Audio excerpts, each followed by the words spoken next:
What is up, bros? Josh here, and welcome to Chapter 3, Episode 3 of our Road to Tier 10 series. Our series, we're going over every line in World of Warships from the lowest tier all the way to the highest tier to see if anything surprises us along the way. And as you can see, we finished the Russian destroyers, and this line is probably the one that surprised me the most of just being so much fun to play. I absolutely love this line. I highly recommend this line. And if you can see by the Ognevoi, we went down the Ognevoi line at tier 8, basically after the Minsk. You either split to, I would say, the quote-unquote Torp line, and then there's the gunboat line on the other side. Pretty much this is almost all gunboat no matter what you want, except for the weirdness that the Ognevoi is, which we'll get into a second. So we went for the split for the quote-unquote Torp line, which ended up being the Ognevoi, so we could still do the Khabarovsk in the future.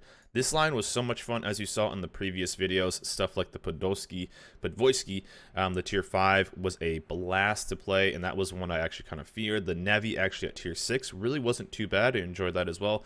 And then the Minsk at 7 was actually a blast to play. I thought this whole middle part of the line, which was the last episode of this series, was going to be absolutely brutal. And it really wasn't that bad at all. Actually quite liked that, enjoyed that, and I think the Minsk and the Pod are definitely keepers. The Nevi, I think, is a bit of a hurdle ship, but really wasn't too bad as well. But that leaves us to the high tiers, which is the 8, 9, and the 10. So the Ognevoi at tier 8, in my opinion, I was a little... I don't want to be mean to the Ognevoi. It was just, it seems so weird. Going back to the tech tree really fast, you have like gunboat. I mean, all these are basically gunboats. Nothing has long torps. And then you kind of get to this, and then randomly the Ognevoi is kind of, I would kind of call it more of like an IJN torp boat, because you randomly have this whole line which is focused on guns, and then it splits, which is obviously fine. But then it's the Ognevoi, which is more focused on torps than it is guns. And then right after that, on the quote-unquote torp line, you get to the Udaloi, which is basically a gunboat again. So to me, the Ognevoi, it was kind of, it wasn't bad. The ship definitely wasn't bad, and the guns were definitely good enough to hunt down other destroyers, but you weren't going to win the fights every time. I didn't feel quite as, I would say, as secure going against other DDs, but it does definitely help.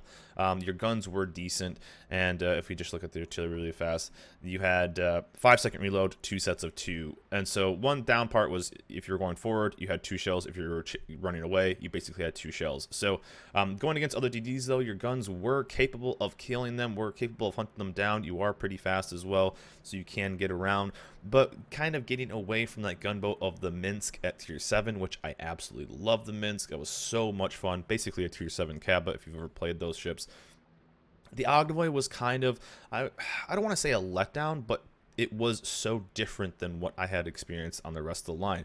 Obviously, the torps were fantastic, getting those 10-kilometer torps, and you're still in that tier 8, so if you can get those top tiers, there's still lots of battleships that are, 1, pretty slow, and 2, a lot of people staying on those gray lines. We've all been used to that, so a lot of straight sailing battleships was meant for some amazing dev strikes.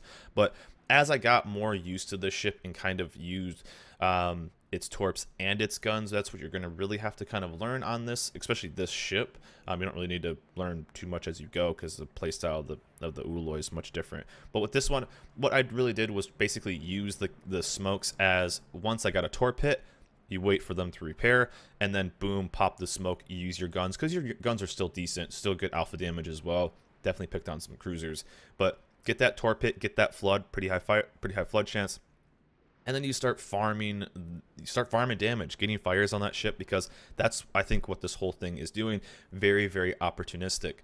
So getting that flood, or vice versa, forcing fires, and then getting that flood chance, and then, again, using that smoke to really kind of bully a ship down. Pretty low detection at this tier. You were pretty competitive with the other DDs as well. But again, it was more of a mix of the torp play and the gun play, instead of just being guns like the Minsk was at tier 7. Overall, though, we had some pretty good success in the Ognevoi. If we go and check the stats really fast, we jump over to our summary, and if we can find it, there we go. So the Ognevoi, which was actually pretty quick for us, 38 games, and if we compare that to the last line, which was 38 games for that, so, and then the Richelieu at tier 8 took us 52, so we basically cut down 14 games. Again, in this series, we're trying to see which line gets to tier 10 the fastest, and the Ognevoi definitely made up some time. Again, I think a destroyer line will probably end up being the fastest. I didn't expect this line to be so fast. But I mean, overall, you're able to cap the caps 2200 XP on average, 54k damage. I mean, we had some pretty good 150Ks, 140K games. We never had that monster 200K game or whatever, but we honestly started to get pretty consistent because it's just a good mix of both torps and guns. And as you can see, we had a pretty good survival rate, 24 battles survived, 38 played.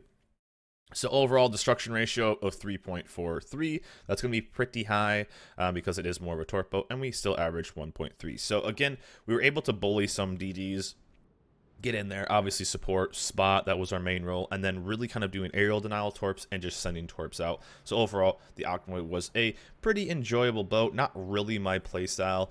Coming from the Minsk, I said multiple times on stream, and again, we do this all live on stream, twitch.tv/Mija, so come check us out on this Road to Tier 10 series we're going through. We do all live. I would have rather, like, it sounds weird to say this, I would have rather played the Minsk than the Ognevoi, even in taking the Minsk into a tier 8 matchmaking. Just because the fact, maybe not the Minsk is stronger, I found the Minsk much more fun to play. Ognevoi was a bit slower paced. I'm not a big fan of the IGN torp boats anyway, and this one, since it was more focused on torps, not really my play style, but we got through it and then moved on to the Udaloi. So the Udaloi, how can you not like this ship? It's amazing. The Udaloi is a fantastic all-around jack-of-all-trades ship. It has decent torps. At 8 kilometers, we actually had really started farming damage when we got AFT on this. And one thing it has up its sleeve is it has defensive fire. So that's fantastic.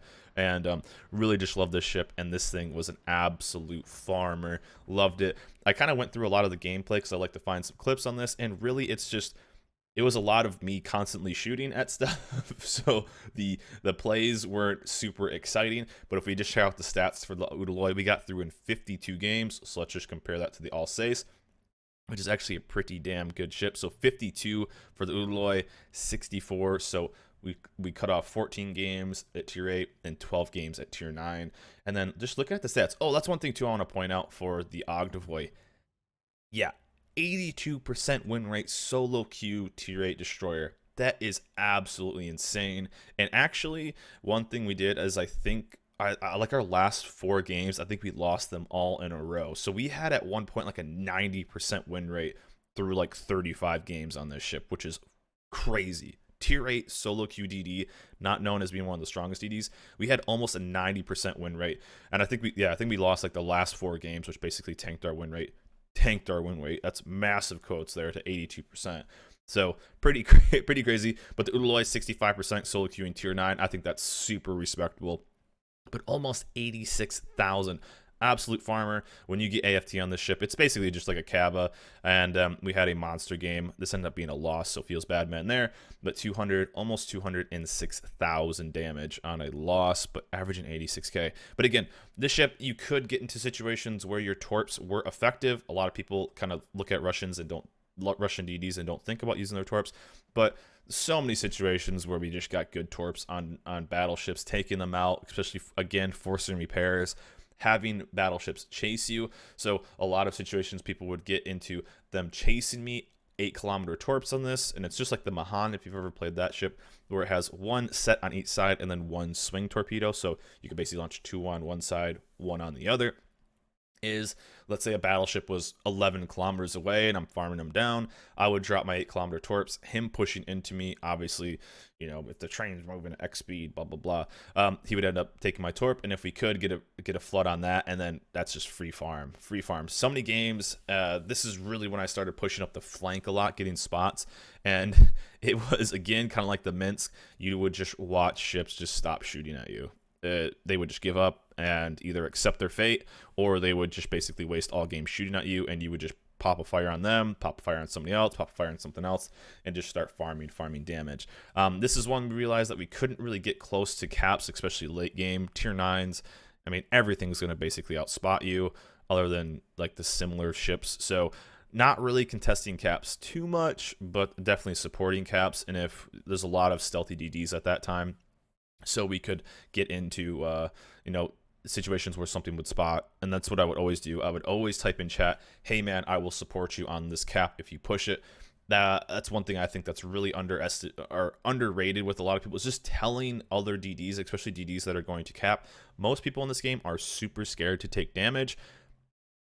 Damage or your health in this game is a resource, so definitely go out and use it. But if you can kind of say, hey man, I'm going to support you on that cap, go ahead and cap it, I'll help you with anything. It definitely, if you just kind of give people that little bit of talk, it sounds kind of lame, but it sounds kind of cliche, I guess, but definitely does help. And definitely basically got a lot of early kills, as we have with this entire line, and did really well. But just tons of farming. Only a warship's destroyed at 1.3, so our destroy ratio was pretty low, but our average damage was really, really high. So basically just being a massive nuisance with the ship. Absolutely love the Udaloi, though. One of my favorite tier 9s to play if I want to be a bit more aggro and just be a pain in the ass. And then, of course, we got to the Ognevoi. So we have our Ovechkin captain on there. So that grind is done. And, of course, the Ognevoi having all of its modules, it's just an absolute beast and so much fun to play. One thing I'm very excited about recording this video is now I can sell these because I'm super broke on this account. So I've been hanging on. I've been kind of done with this line for a little while now, and with the Christmas containers and stuff like that, we got some premium. So I'm super broke, so I'm super excited to sell these ships. And overall, though, the Russian quote-unquote Torp line was a blast. The Russian DDs were so much fun, and I highly recommend this line. Let me know in the comments below what you guys think of the Russian DD line. Again, we do all of this live on twitch.tv/Mijosh. I'll put a link down below. You can come check us out. Right now, we are working on the IGN Cruiser line. We're all the way up to the Miyoko, so that will be the next one, and that's the line we're grinding right now. But overall, the Russian DD line took us 146 games to get all the way to the Ognevoi. The French battleship line took us 187. So kind of to be expected. I didn't think the Russian DD line would be that fast. Really, the ships kind of in this area really sped it up, and obviously we split a bunch of games off of here and here. That's to be expected, but I thought it wouldn't quite be this line. But this is our first line to break 150 games to get to tier 10, and we'll see what the right now it's 38 games through the Alba for the IGN Cruiser line. So we're on decent pace, but I don't think the Cruiser lines will really beat the Destroyer line. But overall, very fast, highly recommend it, and way ahead, almost, 41 games faster than the French battleship line to get to tier 10, so that was pretty cool to know, too. It's pretty substantial. It's almost 25%, so, but anyways, that's going to be it, guys. Hope you guys have enjoyed this series. This series has been a ton of fun. We're going to get rid of this because we want to see the Ognevoi. But the Ognevoi has been achieved technically through this series. Technically our second one, or well, our third tier 10 on the new account, which is pretty nice. And I think we've done that. It's kind of nuts if we just do this really quick. So if we just do overall battles, so less than 1,000 games, and we have like 3 tier 10s already on this account, so pretty nuts. But this project's been a ton of fun, so hope you guys have enjoyed it, and hope you guys have enjoyed the Russian DD series. So anyways, guys, that's it for me. Hope you guys enjoyed this video. Remember, like, subscribe, and I'll see you guys next time.